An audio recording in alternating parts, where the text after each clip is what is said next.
Hey everyone, welcome back to the channel. Thanks for tuning in for another episode. I recently did a video talking about when and where I prefer to use a crankbait versus a lipless crankbait. I love to do these comparison videos, and I think there's definitely a time and a place to choose one bait over another, even though they may be similar in nature. And after doing that video, I got several suggestions from viewers that wanted me to break down where and when I prefer to throw, say, a swim bait versus a swim jig. Both of these are two of my favorite baits. They are ones I rely on all of the time in all of my tournaments. And generally speaking, I would say the majority of tournaments I fish, I have both tied on. They definitely do, though, have a time and a place where they tend to excel over each other. So that's what I want to break down today. Before I do get into that, though, I want to remind you, if you want to support the channel and have not yet subscribed to the channel, please hit that subscriber button. It's a great way to show your support for the channel. Also, if you're looking for a little bit of help on your local lakes or a lake you might be going to for the first time, check out the lake breakdowns that we do for fishthemoment.com. I'll put a link to that in the video description as well. All right, so both of these baits are ones I rely on heavily. In this case, a swim bait, generally speaking, you've got an exposed hook, and then you could have a swim bait, a single swim bait that could be anywhere from 2 inches all the way up to 10 inches long. But the primary difference is when you look at both of these is the fact that a swim jig comes with a skirt. Now, in this case, I've got kind of a hybrid trailer. This is the Berkeley, the Deal trailer, where I've got here a split tail. But you can throw a bunch of different trailers on your swim jig. But let's say you're going to put something that gives your bait more of a minnow appearance where it looks a lot more like your swim bait. The key here is to recognize the differences. So let's talk about the differences. First off, your swim bait generally a much sleeker profile. The majority of the action is just coming from the tail kicking back and forth versus your swim jig, which has a lot more bulk. You get a lot more movement out of the skirt itself. And then you do have some form of trailer on the end that could be flappers, it could be a boot tail, but the majority of the bait's movement actually comes more from your rod movement. So what I mean by that is you're going to be twitching and moving your bait, your swim jig back and forth to try to get your skirt to pulsate versus a swim bait where a lot of that is more of a straight retrieve. Maybe you impart a stop and a go, but your movement is coming all from the tail. Even if you start really twitching your rod tip, the bait's not doing a whole bunch versus a swim jig where you really can get this thing to dart and move around and create a lot more water displacement because of the skirt in itself. So the first thing, like I said, is your difference. Now I will point out with a swim bait, you can choose to fish it on a Texas rigged hook, meaning something like a belly weighted EWG style hook where you can fish it weedless. I personally do not like that setup. I believe my hooking percentage is terrible anytime I use a belly weighted hook. Yes, you can fish it through really heavy cover, but I just don't get the good hookup percentages that I do with a swim jig, which is weedless as well. Now, in this case, this is the Core Tackle swim jig. It's going to be released in the next month or so. It's got just a single wire weed guard. Most swim jigs have a bristle type weed guard similar to like a flipping jig. But the point here is I tend to want to fish this through much heavier cover. So once you identify that, your profiles are different. The swim bait, much sleeker profile, has a much more finessey natural appearance. Your swim jig is generally going to create more of a bulky movement, pushes more water, and I tend to prefer this in dirtier water versus a single swim bait, which I think is better in cleaner water. The dirtier the water gets, the more I tend to go with a swim jig. So, once you have identified the differences in just profile, at that point, the first thing I'm going to look at is what is the water clarity that I'm fishing. The dirtier the water gets, the more I go with a swim jig. The cleaner the water gets, the more I tend to go with a swim bait.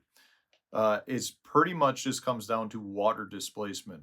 Your swim baits just do not push nearly as much water. But in clean water, clear water, I don't want a bait to be pushing a lot of water around, creating a big disturbance, because those fish are visually feeding. They're sight feeders at that point.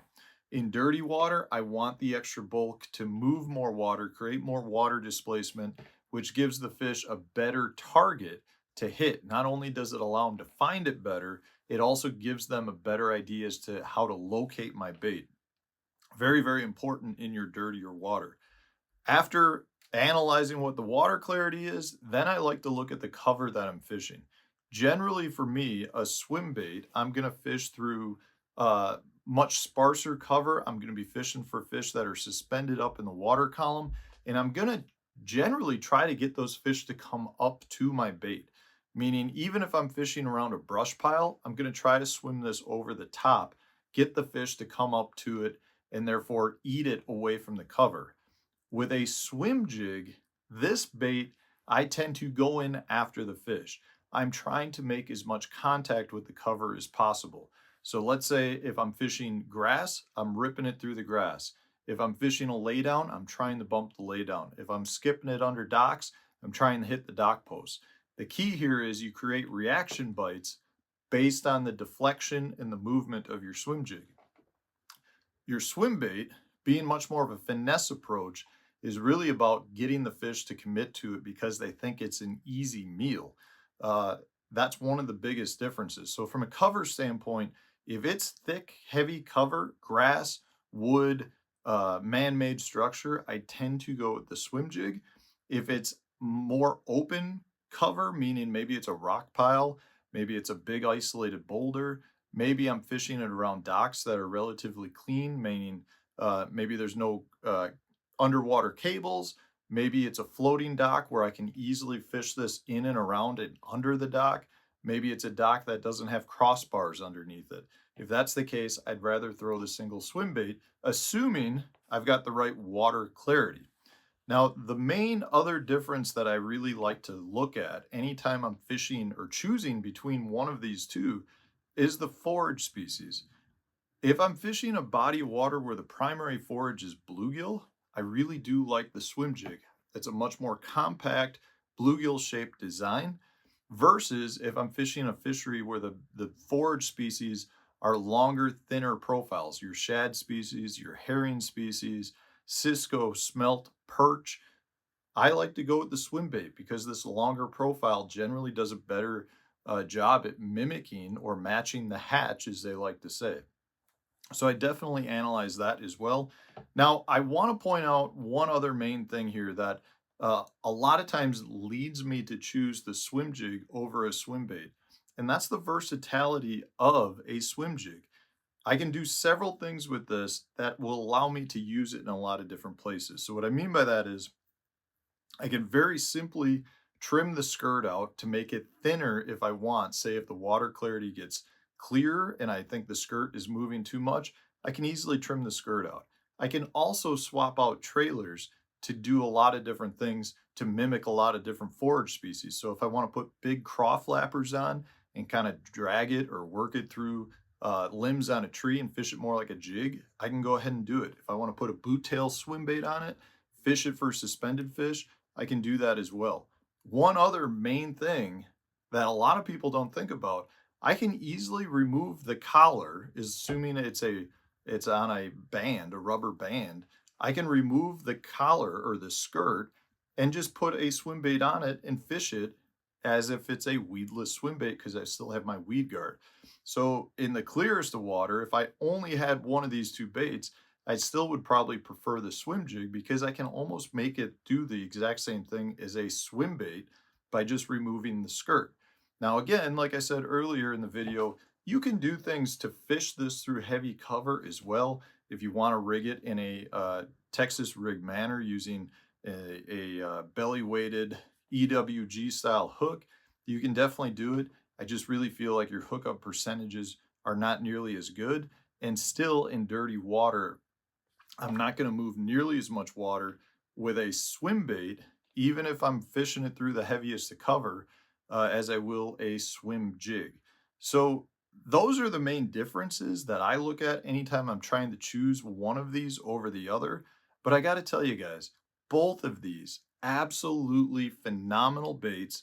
They deserve to be on your rod. So if you can fish both, you might want to have both, especially if you're fishing, a body of water that is very diverse in both water clarity as well as cover, because you probably go from one area to the next, and maybe at one spot you want to swim bait, maybe the next spot you fish in some bank related cover and you want to swim jig.